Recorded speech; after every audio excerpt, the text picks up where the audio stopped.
Good morning. मैं Ravinder sir आज ninth class के लिए फिजिकल में जो हमारा 16 क्वेश्चन है सेकंड लेसन का ऐसे टाइप ये करेंगे हम। गलत मुद्रा के क्या कारण हैं, इसे क्या विकार पड़ सकते हैं। यानी गलत मुद्रा क्या होती है, हमारा पोस्चर, जो हमारे शरीर की जो बैठने की, चलने की, लेटने की जो स्थिति होती है तो वो कैसी है। अगर उसका गलत ढंग से हम बैठते हैं, गलत ढंग से हम जो है चलते हैं, तो उससे हमारे शरीर में जो विकार पैदा हो सकते हैं। तो इसी के बारे में बताया गया कि गलत मुद्रा के क्या कारण है, कैसे हमारी जो मुद्रा है वो गलत हो सकती है, कौन सी। देखो, गलत मुद्रा के बहुत से कारण हैं। मुख्य कारण इस प्रकार से। नंबर 1, भोजन की कमी के कारण, शरीर में कमजोरी आने के कारण भी मुद्रा विकृत हो जाती है। एक तो कमजोरी के कारण। सेकंड, घर या स्कूल में बैठने की सुविधाओं की कमी के कारण मुद्रा में खराबी आ जाती है। अगर बैठना ठीक प्रकार से अगर हम नहीं बैठते तो उससे भी हमारा पोस्चर खराब हो जाता है। बच्चों के बस्ते भारी होने के कारण, अगर उनके बैग भारी हैं तो उसके कारण भी, और उनको गलत ढंग से उठाने से भी मुद्रा विकृत होती है। अगर वो बैग को जो है वो सही तरह से नहीं उठाएंगे, एक अच्छे तरीके से नहीं उठाएंगे, तो इससे भी पोस्चर खराब हो सकता है। तंग कपड़े या जूते पहनने से भी मुद्रा में खराबी पैदा हो सकती है। कमज़ोर नज़र, शर्माने और असाधारण शारीरिक वृद्धि के कारण भी मुद्रा बिगड़ सकती है। तो ये पोस्चर खराब होने के कारण है। अब इसके कारण क्या विकार आते हैं हमारे शरीर के अंदर, ये बताया गया है कि सबसे पहले कुबड़ापन हो जाता है। कुबड़ापन क्या होता है, जिसमें हमारी छाती जो है वो अंदर की तरफ और जो पीठ है हमारी वो बाहर की तरफ निकल आती है।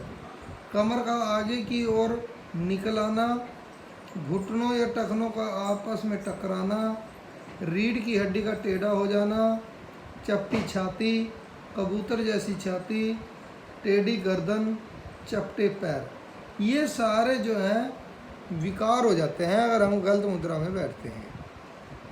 इसके बाद 17 क्वेश्चन हमारा है, हमें कैसे बैठना, खड़े होना, चलना और लेटना चाहिए। यानी हमारा पोस्चर फिर किस प्रकार से सही हो सकता है।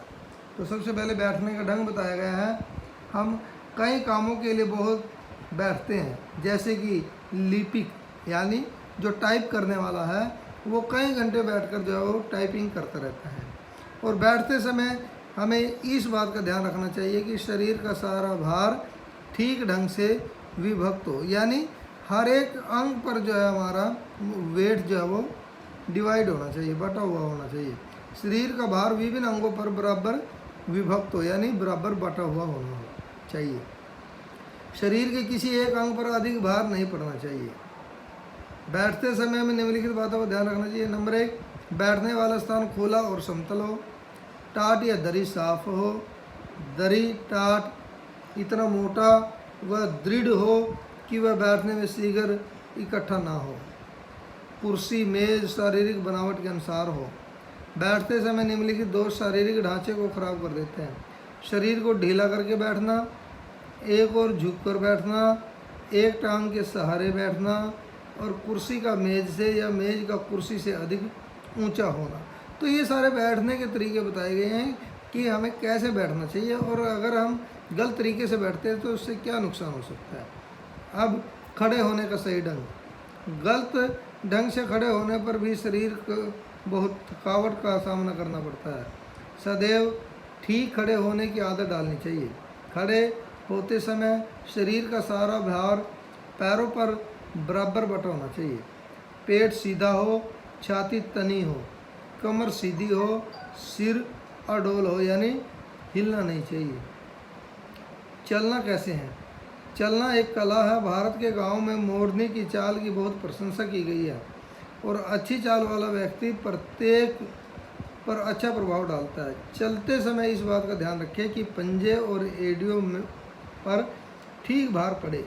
भार का विभाजन एड़ी, पंजे और उंगलियों पर क्रम से होना चाहिए, एक सही ढंग से होना चाहिए। तो ये आज हमने क्वेश्चन इसमें किया है कि कैसे हमें बैठना चाहिए, कैसे हमें चलना चाहिए, कैसे हमें खड़ा होना चाहिए, जिससे हमारा पोस्चर ठीक हो सके। तो ये आज हमने 2 क्वेश्चन किए हैं। तो आज ये हमारा यहाँ पर ऐसे टाइप क्वेश्चन भी सेकंड लेसन के पूरे हो जाते हैं। तो आपने इसको अच्छी तरह राइट और लर्न करना है। Okay, thank you.